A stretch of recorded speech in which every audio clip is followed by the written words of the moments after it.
ప్రభు పేరట మీ అందరికీ శుభాభివందనములు. ఈరోజు మన అనుదిన వాక్య ధ్యానమైన ఎడారిలో సెలయేర్లలోని వాక్యము. దున్నువాడు విత్తుటకు నిత్యము తన పొలము దున్నునా? యెషయా గ్రంథము 28వ అధ్యాయము 24వ వచనము. వసంతకాలం అప్పుడే వచ్చింది. ఒకరోజు నేను ఒక పచ్చిక మైదానం మీదుగా వెళ్తున్నాను.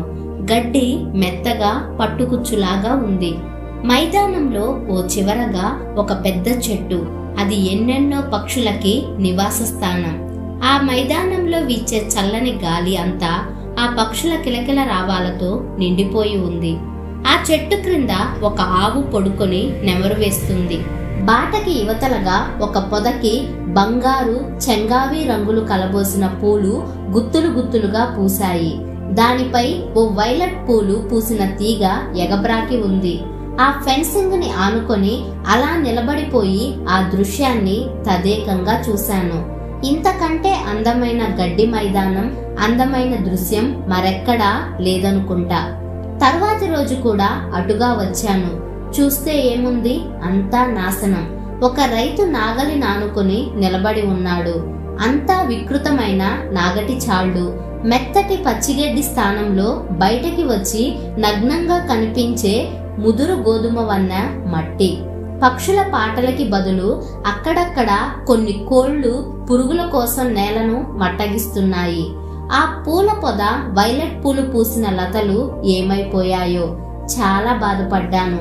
ఇంత అందమైన దృశ్యాన్ని పాడు చేయడానికి ఈ రైతుకి మనసెలా ఒప్పింది? అంతలోనే ఒక అదృశ్య హస్తం నా కళ్ళు తెరిపించింది.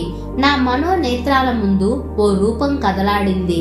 పంట పండి కోతకు సిద్ధంగా ఉన్న గోధుమ పొలాలు సూర్యుని బంగారు కిరణాల్లో మెరిసిపోతూ భారంగా ఊగుతున్న గోధుమ కంకులు.